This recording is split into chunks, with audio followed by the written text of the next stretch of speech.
Perfect. 3, 2, 1.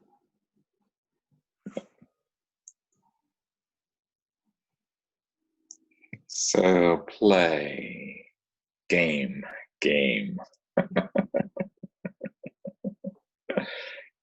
Game is for play, and game is willingness to play. I'm game for a game. I'm the game in the field. Oh, playing in the game can be frivolous and incredibly serious. And finding my place over and over again, finding the balance and the space where one starts and ends and accounts for all that has been seen.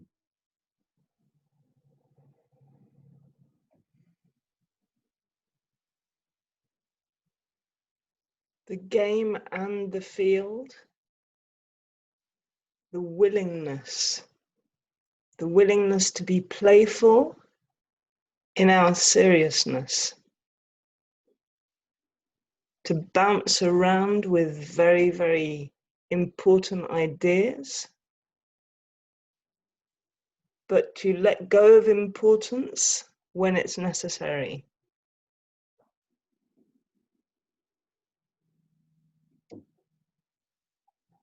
Play can be everything,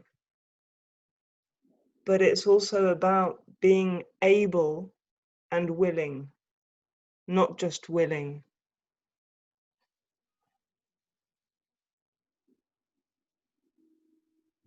The game has bounds. The bounds are the periphery. Staying within the bounds is part of the game.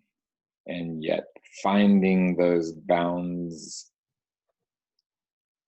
with vigorous play is a part of the game. To the edge of my capacity, to the edge of the sense of who is here, who is there, losing self so deeply that the game becomes its own thing, expressing so fully the communal experience of this lostness to find a new center.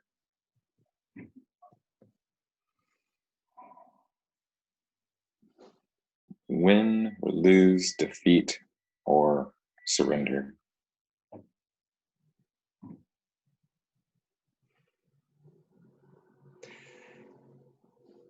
The vibrations that happen when we have rules and play within them, the boundaries that we set so that we can then weave some form of meaning within them.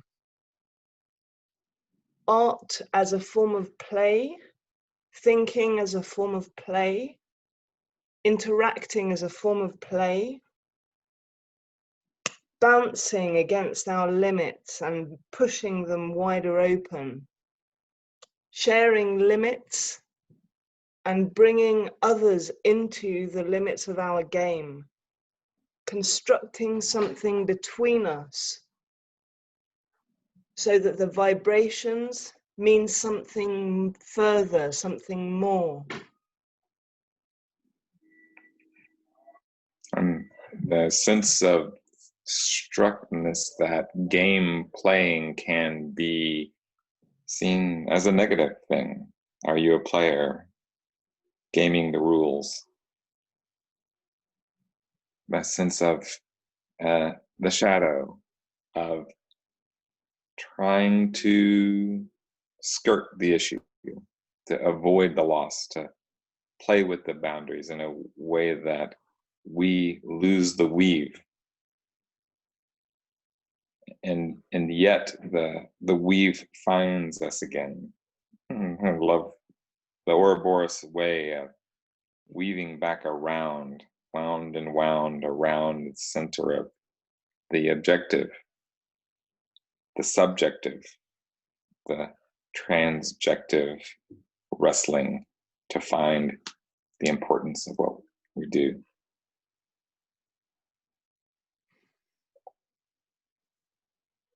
Being told that playing isn't serious. Children play, but adults don't. Mustn't. You mustn't play. Don't play on the grass. Don't play if you are a certain age. And yet, the very cognitive structures that make us require play for sense and recognition are bouncing between categories and recognition and ambiguity and boundlessness. And that bouncing between the modes, the field becomes us. And the game is the way we think, the very fabric of ourselves.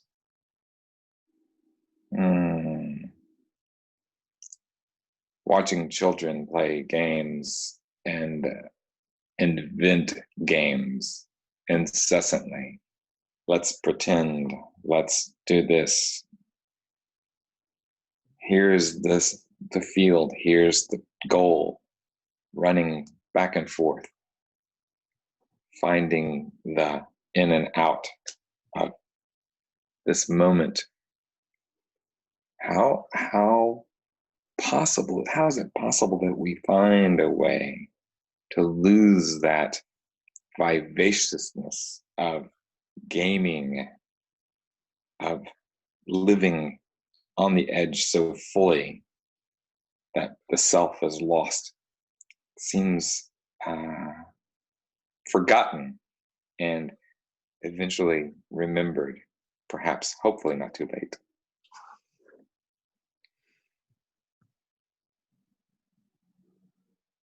The admonition towards play when it's the very way in which we begin to learn. It's a strange thing. The losing of oneself in play, and yet it being the very locus of us finding ourselves again.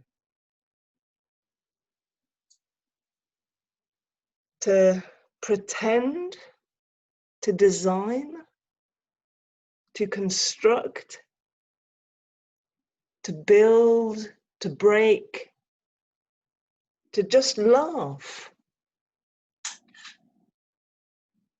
All of those aspects are fundamental to play.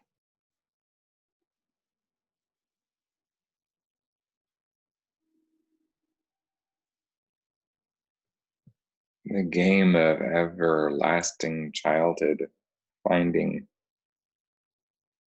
that the seriousness which can kill the spirit and leave one dry and lifeless, worried about deadlines and debt.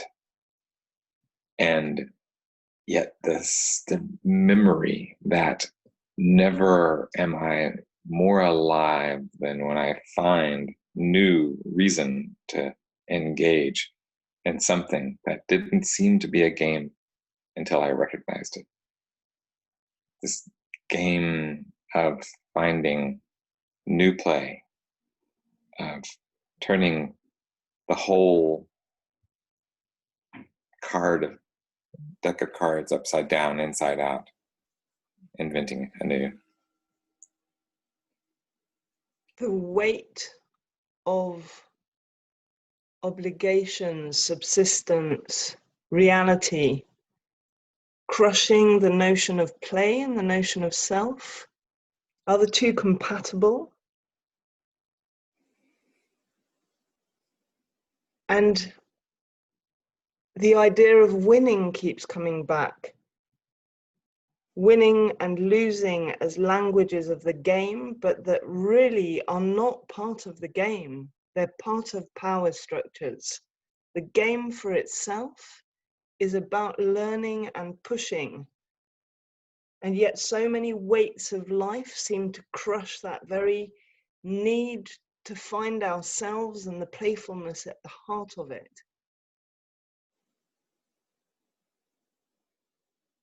It's not necessary. Mm.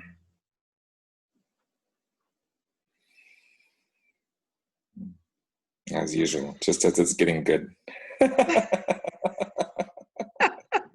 have to say, I would love to play a kind of longer game, a 15 or 20-minute game, just to see what happens, because you start pushing and things arise and you get into a flow. Yeah. Jen and Eric and I played yesterday, and I proposed 7 rounds each, with the 3 of us playing, and it was quite lovely, extraordinary. Fantastic. Yeah. You want to share anything here before we head back to the main room? No, I think that was great. I might try and see if I can stop my recording. See you in the main room. Thank you. Lovely, thank you.